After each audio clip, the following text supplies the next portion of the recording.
Day 65 post ACL training. The main thoughts I had today that I think are really useful and could be used for you is about time.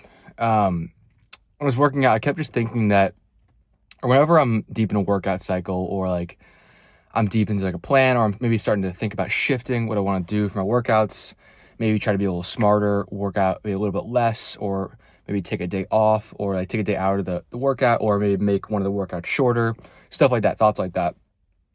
I always come back to the thought, like, you can't cheat time. Like, you can't just cheat the hours, no matter how sophisticated your training plan is, which it's like my whole job is to make training plans for people.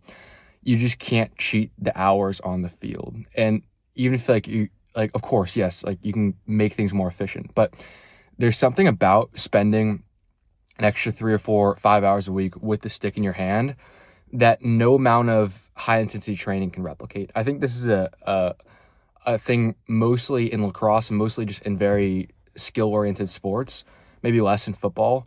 In sports where it's more about athleticism and less about the actual skill of using like a tool, like a stick.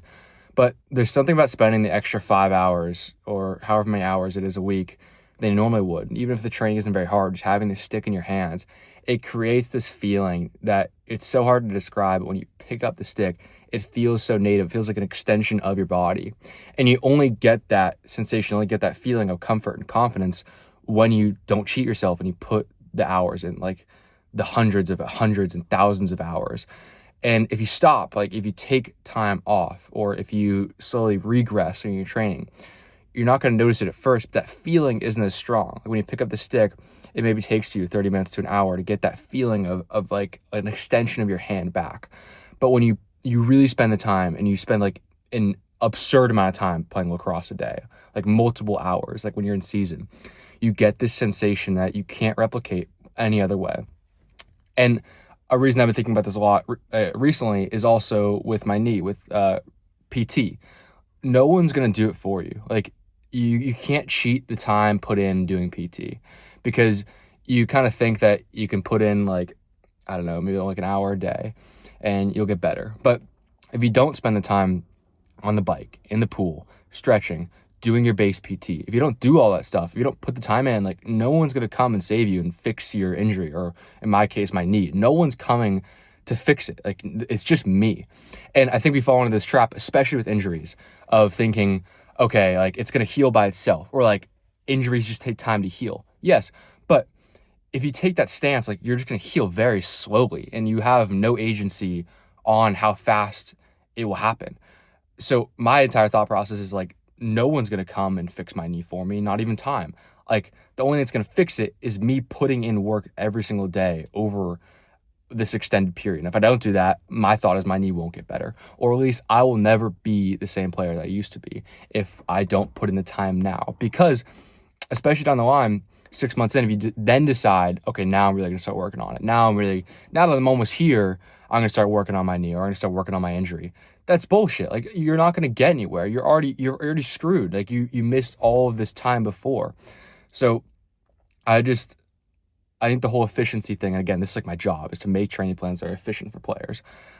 I think that it's overlooked a lot of the time, or overestimated a lot of the time. Like, yes, using the right training plan is like step one, and doing the right drills and doing all that. And that's, again, like all like, this is what I advertise, is that. But you can't cheat the hours in every single day. And it sucks, because when I look at my schedule, in 4 to 5 of my hours are PT and lacrosse. Like it feels like such a waste. I could be doing many other things than, even though I love playing lacrosse and I don't love doing PT, but I love working out. I love doing all this, but it's such a time suck. And to think that there could be another way is so motivating, but there can't be. Like the best players all know that there just can't be. It's going to be hard no matter what. And as soon as you take that stance, everything becomes easier. Like once you walk into a workout knowing, okay, this is going to be 3 hours. It's going to be fucking hard. It's going to take a long time. Then you really just dive into it and you get the most out of it. It's when you think, okay, I'm going to regress a little bit, or this workout's going to be easy, or it's like an hour workout and I'm just going to blow through it. It's going to be easy. That's when you fall into a deep, deep trap of not improving. A good example of this is when we're in season. Sometimes like we'll have practices before a game. So like the pre-practice, and those will only be like an hour, hour and a half compared to our 3 hour practices, or 2.5, 3 hour practices. And going into them, you're thinking, oh, it's gonna be like a walk in the park. Like we're kind of just doing walkthroughs, a couple of drills. It won't be very hard. But those 1 hour, hour and a half practices feel so much longer than the 3 hour ones, because you go in with the expectation that it's going to be short. It's not going to take very much time, and it's going to be easy. And I think we do that in so many areas of our training and of our lives. And that's why we don't improve, because we don't accept how hard it's going to be in the hours it's going to take. That's been super top of mind with me. Like I just spent 2 hours playing wall ball and throwing checks against a pad. Like that feels so not useless, but like the gains on my improvement feel so minimal from that.